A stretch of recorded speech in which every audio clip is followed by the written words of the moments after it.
সব দেখছো এগুলো কিন্তু সমস্ত কাঁচা ধোয়া হবে, এগুলো সব ভিজাতে হবে, এগুলো সব কালকে কাচবো। আর চিন্তা করছি যে যেন একটু রোদ হয়, রোদ না হলে মুশকিল, আর নির্ভর বা কোথায় সেটা সেগুলো প্রচণ্ড চিন্তা করছি। তারপর জামাগুলো আছে ওইগুলো একটুখানি গুছিয়ে নেব, শোয়া হবে না, কোমর ফেটে যাচ্ছে, পাচ্ছি না, কিন্তু করার উপায় নেই, কিছু করার উপায় নেই।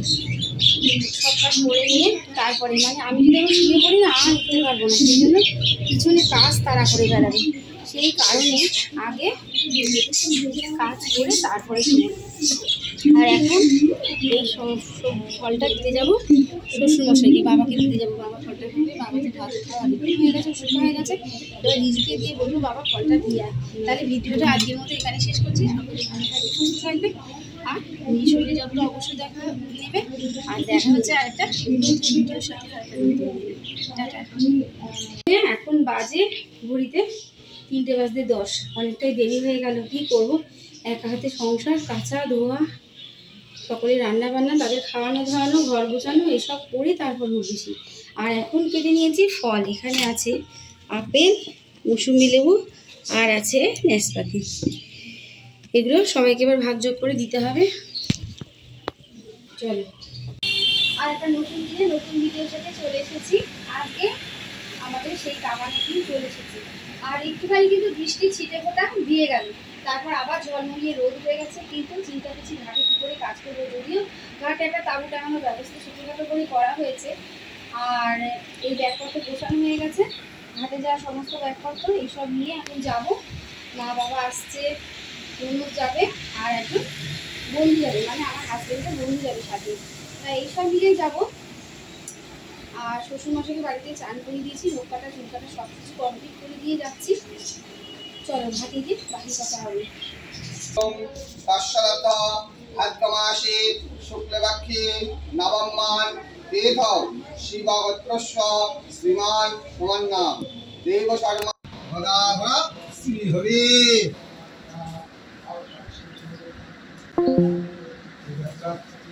মাছের পিড়িতে আশ হয়ে যাবে সব। হাতটা মালসা ঘিরে নেন, মালসা ওই যে মালসা দিয়েছি, উঁচু করে আশ হয়ে যাবে না, ঘটিটা উঁচু হবে, হাত না।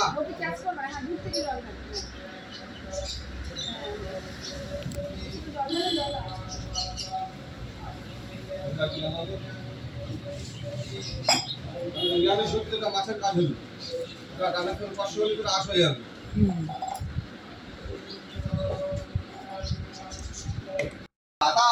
ঋতায়তে মধুক্ষন্তে মাধ্যিনা সন্তৌষতে মধুমক্তা মৃতৌষস মধু দৌরস্তা নো পিতা বনস্পতি মধুমাং অস্ত্রসূর্য মাতৃগর্ভৌ ভবন্ত্রিয়ম অঙ্গমধু অঙ্গমধু অঙ্গমধু।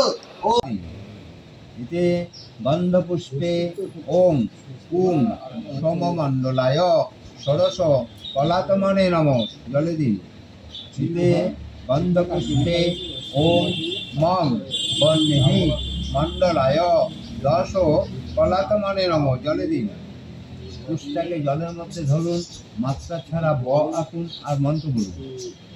ওং গঙ্গে চ যমুনে চৈব গোদাবরী সরস্বতী নর্মদে সিন্ধু কাবেরী জলেস্মিন সন্নিধিং কুরু। ছেড়ে দিন, ফুল দিন। ইতে গন্ধপুষ্পে ওং গঙ্গাদি সপ্তটা গামছায় ঠেকানি ধরুন।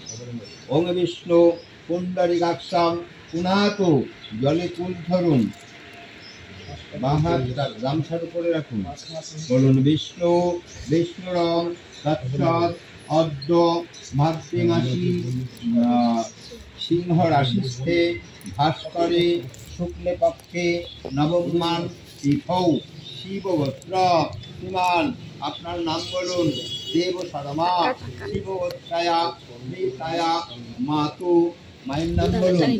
লিলি না, লিলিনাথ দাস দেব্যা শ্রী বিষ্ণু প্রীতি কাম অসৌ লিলি দেব্যা প্রেতলোক বিমুক্তি পূর্বক অক্ষয় সর্বলোক গমন কাম সর্বপাপ পুরুষোত্তম पुण्यं यशस्समायुष्यां तिलकं मे प्रसीदतु।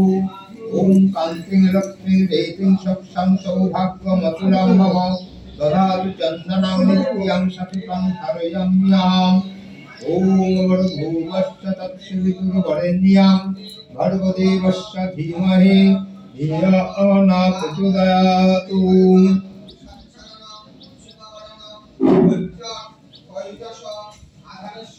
ओम केशवाय नमः।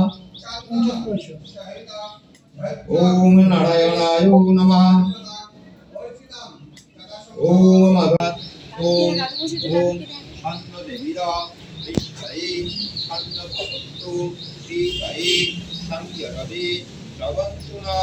ओम गुरुवर्षा दक्षिणु वरेण्यं भर्गदेवस्य धीमहि धियो न प्रचोदयात्। ओम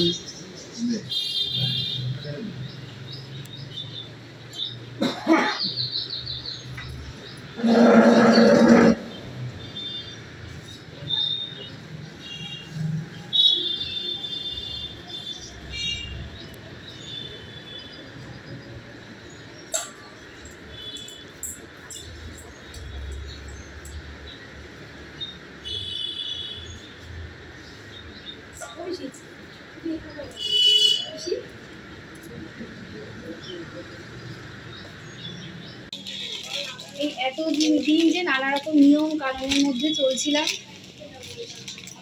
আর সেই নিয়ম কানুন ভঙ্গ হবে আজকের দিনে। মানে আজকে হচ্ছে মাছ আঁশ মুক্তি যে ব্যাপারটা বলে যে একদিন মাছ ভাত খেয়ে নিয়ম ভঙ্গ করতে হয়, তো সেই সব ব্যাপারগুলো আজকে হবে। কালকে সাথে সঙ্গে নিতে গেছে, ভালোভাবেই হয়েছে।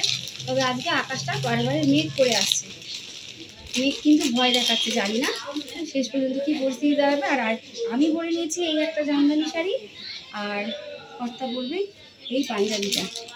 আর এখানে পাঞ্জাবি সেটটা রেডি করে রেখে দিয়েছি, এখনও তার পড়ার সময় হয়নি, কারণ ইনি বোধ হয় গুটোবাটি করে কাজ করে বেড়াচ্ছে। জোর করে না পরে দিলে মনে হয় পড়াই হবে না, ওই ধুতি করেই ঘুরে বেড়াবে। সেই কারণে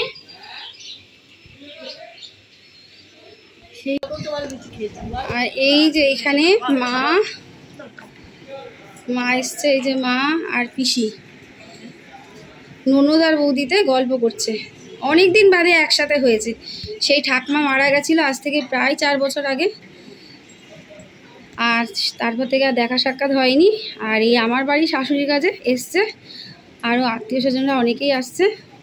তারপর তাদের সাথে সময় পেলে অবশ্যই পরিচয় করাবো, কারণ আমি একা একটা মাত্র ছেলের বউ, তাই একাই সব দিকটা সামলাতে হচ্ছে। যতটা সম্ভব ততটা আমি দেখানোর চেষ্টা করব।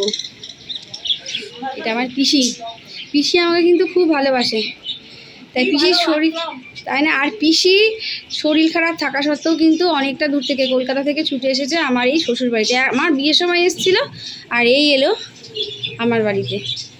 আর এই যে মা কাছে থাকলে কি হবে, তিনিও আসতে পারেন না। মার ছবিটাই ভালো করে দেখাতে পারছি না, আদিকে তাকাও। এই যে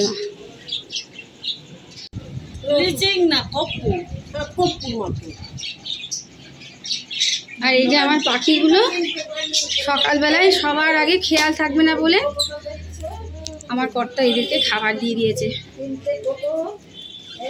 কারণ কাজের বাড়ি লোকজন আসবে, নানান রকম কাজকর্ম, আর এরা যেহেতু চাইতে পারবে না, অবলা প্রাণী বলি, তাই এই সন্তানদের আগে খাবার দেওয়া হয়ে গেছে।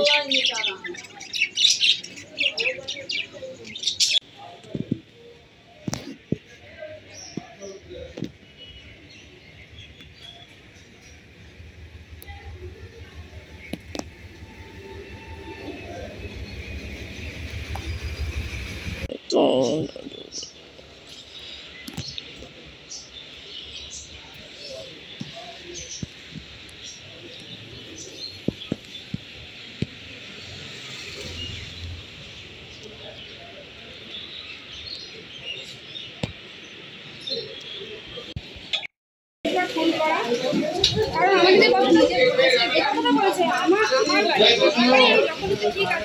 টাকা দাদা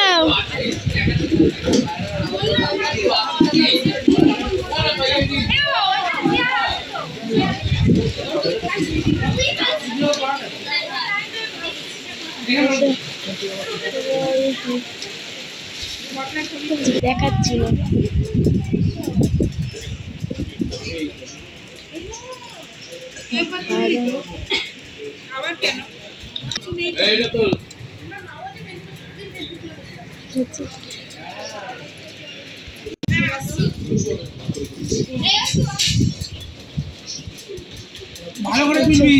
ভালোই তুলেছি, হ্যাঁ পুরো ভালো।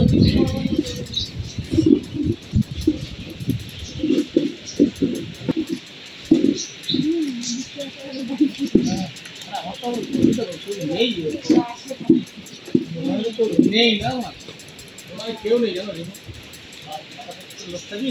দুজন রয়েছে, আমি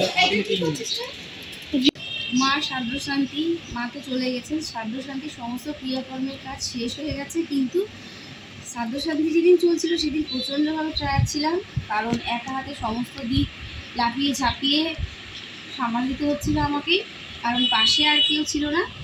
আর হাজব্যান্ড যদিও বাইরের দিকটা সামাল দিয়েছিল, কিন্তু ঘরটাকে পুরোপুরিভাবে আমার দায়িত্বে ছিল, আমাকে সামাল দিতে হয়েছিল। তবে হ্যাঁ, সেই মুহূর্তে পাশে এসেছিল আমার পিসি, একমাত্র পিসি। বয়স তার প্রায় 70 ছুঁই, কিন্তু তবুও শারীরিক অসুস্থতা থাকা সত্ত্বেও সে ব্যারাকপুর থেকে আমার শ্বশুর বাড়ি এসছে এই ফার্স্ট টাইম। সেই বিয়েতে এসেছিলো, আর এই শাশুড়ি মারা যাওয়ার পরে।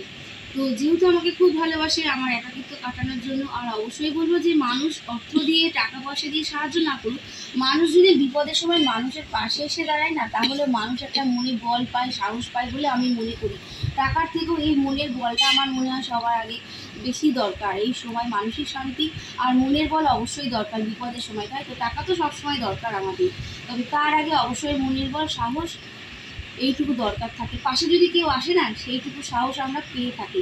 সবার ক্ষেত্রেই একই নিয়ম বলে আমার মনে হয়। তাই পিসি এসেছিল এই সময়, পিসিকে যে কী বলবো, পিসিকে আমি খুব ভালোবাসি, আর পিসিও আমাকে অন্তর থেকে ভালোবাসে বলেই বোধহয় এই দুটো টানের জন্যই পিসি আমাকে অসুস্থতা থাকা সত্ত্বেও সেসব না মেনে একা একা কিন্তু ট্রেন জার্নি করে চলে এসেছে এই বয়সে।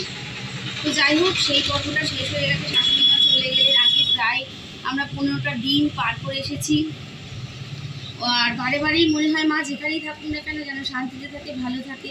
আর নতুনভাবে যেখানে জন্মগ্রহণ করবে সেখানে একটা খুব সুন্দর একটা পরিবারে খুব সুন্দর মা বাবাকে যেন পায় সে। এটাই বলবো, এটাই বলার আছে আমার। তো যাই হোক, ভালো বা কী বলবো, একটা পর্ব, একটা অধ্যায় আমার জীবনে শেষ হলো। শেষ হওয়ার সাথে সাথে আর একটা নতুন অধ্যায়ে পা দিলাম। এতদিন সংসারটা আমরা দুজনে করতাম, দুজনের সংসার ছিল আমার আর শাশুড়ি মা। তো এখন সংসারটা পুরোপুরি আমার নিজের, আমাকে নিজের দায়িত্ব নিয়ে করতে হবে। মা যদিও বা অসুস্থতা ছিলেন, তবুও মাথার উপর একটা বটগাছ হিসাবে আমরা বলি যে আমাদের গার্জিয়ান মা বাবা আমাদের বটগাছের মতো আমাদের ছায়া দান করে, শিকড়ের মতো আটকে রাখে আমাদেরকে, তাই তো? তো সেই বটগাছটা আজকে চলে গেলেন, তবুও বাবা বর্তমান আছেন, শ্বশুর। তো সেইখান থেকে বলবো, যদিও লক্ষ্মীর ভাণ্ডার মানে রান্নাঘরের দায়িত্বটা পুরোপুরি আমার ছিল, কিন্তু ভালো মন্দ সমস্ত কিছু জন্য যখন কোনটা ঠিক হচ্ছে কোনটা ঠিক হচ্ছে না এইটুকু বলার জন্য তো শাশুড়ি মা পাশে ছিলেন, কিন্তু আজকে সেইটুকু সম্বলও হারিয়ে ফেললাম। তাই বারে বারেই শুধু যখন কাজ থাকছে না, যখন একা মনে বসে আছি, শুয়ে আছি, বারে বারেই সেই সব নানান কথাবার্তাগুলো মনে আসছে। আর এই সব তার নানান রকম স্মৃতি নিয়ে হয়তো শেষ জীবনটুকু আমিও বেঁচে বাঁচবো হয়তো এই স্মৃতিটুকু নিয়ে। তো মাত্র 8টা বাজে, আর কারেন্ট বাবাজি হচ্ছে আমাদের এখানে অবাধ স্বাধীনতা। তাই দেখো কারেন্ট চলে গেছে, এমার্জেন্সিটা হাতিয়ে খুঁজছিলাম, মোবাইলটাও চার্জে ছিল।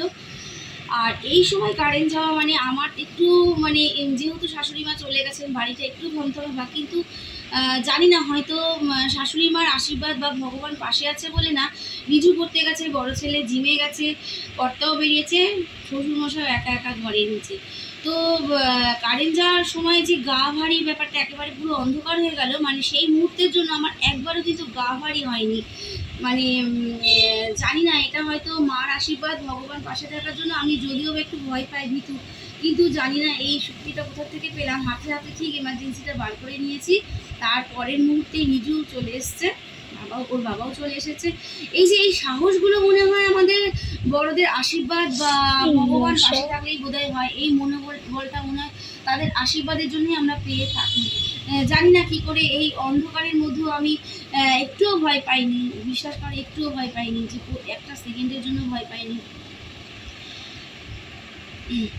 মা চলে গেলেন ঠিকই, মানুষ চলে যায়, কিন্তু তার কিছু কিছু স্মৃতি, তার ব্যবহারের জিনিসপত্র এইসবগুলো পড়ে থাকে না সারাটা জীবনের জন্য আমাদের কাছে। তো যাই হোক, তিনি চলে গেলেন ঠিকই, তাই জীবনে একে জীবন বলে। তো এই আছে এই নেই, তাই না? নিঃশ্বাসের বিশ্বাস নেই। তাই সবাইকে আমার এইটুকুই বলার, এত বছর মানে জীবন কাটানোর পরে আমি এইটুকু অন্তত বুঝেছি, জীবনে যতটা দিন বাঁচবো সত্য পথে চলবো, অন্যায় তো করবোই না, অহংকার তো একেবারেই করবো না, কারণ অন্যায় এবং অহংকার হচ্ছে পতনের একমাত্র কারণ। কিসের অহংকার করব? এই তো জীবনটা, একটা সুতো নিয়েও আমরা চিতায় উঠবো না বা কবরস্থানে যাব না, সমস্ত কিছুই আমাদের দেহ থেকে তুলে নেওয়া হবে। আমাদের যেটুকুনি আমরা যা আশা আকাঙ্ক্ষার জিনিস সব আমাদের পড়ে থাকবে। শুধু এসছি খালি হাতে খালি গায়ে, যাবো খালি হাতে খালি গায়ে, কেউ সঙ্গে যাবে না, কেউ সঙ্গে আসেও নি। তো এইটুকুই বলার যে কখনো হিংসা করবো না, কখনো অন্যায় করবো না, সত্য পথে চলবো, আর সামান্য সামান্য চাহিদা করবো, চাহিদা কখনোই বড় করবো না, এই অল্প চাহিদাতেই সন্তুষ্ট যেন থাকতে পারি। আর অবশ্যই বলবো, জীবনে প্রতিটা মুহূর্ত যেন আমরা এনজয় করে বাঁচতে পারি, হাসি খুশিতে থাকতে পারি, অল্পতে সন্তুষ্ট থাকতে পারি, তবে আমরা কিন্তু নিজেরা সুখী হব এবং অন্যকে সুখী করতে পারবো। এটাই বোধহয় জীবন। হেমন্ত মুখোপাধ্যায়ের একটা শিল্পী, হেমন্ত মুখোপাধ্যায়ের একটা গান আছে না, একলা এসেছি আমি একলা যাব চলে। হ্যাঁ, সত্যিই তাই। এটা একেবারে চন্দ্র সূর্যের মতো সত্যি, তাই না? আমাদের প্রিয়জন মানুষকে যখন আমরা চিরতরে বিদায় দিয়ে দিই, সত্যিই আমাদের বুক ফাটা কান্না আসে। কেউ কাঁদতে পারে জোরে জোরে, আবার কেউ ভিতরে ভিতরে ঘুমড়ে ঘুমড়ে কাঁদে, দুই রকমের কান্না আসে। তবে যে জোরে কাঁদে সেটাও একরকম কান্না, যে ভিতর ভিতর কষ্ট পায় সেটাও কিন্তু কান্না। তো সেটা বোঝানো যায় না, ভিতর ভিতর তারও কষ্ট হয়। যেতে যেতে যেতে যেতে আবারও বলছি যে সবসময় মাকে, ভগবানের কাছে চাইবো, মা যেখানেই থাকুক না কেন, শাশুড়ি মা যেখানেই থাকুক, তার আত্মা শান্তি কামনা করবো। উনি যেন ভালো থাকেন এবং আমাদেরকে দুহাত ভরে যেন আশীর্বাদ করেন, আমরা যেন সুখে শান্তিতে সংসারটা করতে পারি এবং সবাই যেন সুস্থ থাকে। আর তোমরাও তার সাথে সাথে আশীর্বাদ করো। এবারই পথ চলাটা আমার, সংসারটা পুরোপুরি আমার, আমি যেন সকলকে নিয়ে সুন্দরভাবে সামনের দিনে এগিয়ে যেতে পারি এবং সুন্দর করে সংসারটা করতে পারি। আর সবাই যেন ভালো থাকি, তার সাথে তোমরা সকলে ভালো থেকো, সুস্থ থেকো, আর অবশ্যই নিজের শরীরে যত্ন নিও। আজকের মতো আসছি, টাটা, গুড নাইট। দেখা হবে আর একটা নতুন একটা ভিডিওর সাথে, নতুন একটা সকাল। Good night. না বললেই নয়, জীবনের প্রতি মুহূর্তে যতদিন বেঁচে থাকবো নানা রকম সমস্যা আসবেই, তবে সমস্যায় ভেঙে পড়বো না কখনোই আমরা। সেই সমস্যার সমাধান আমাদের খুঁজে বার করে সামনের দিকে এগিয়ে চলতে হবে, এটাই আমাদের যেন লক্ষ্য হয়। সকলের জন্য এক কথা।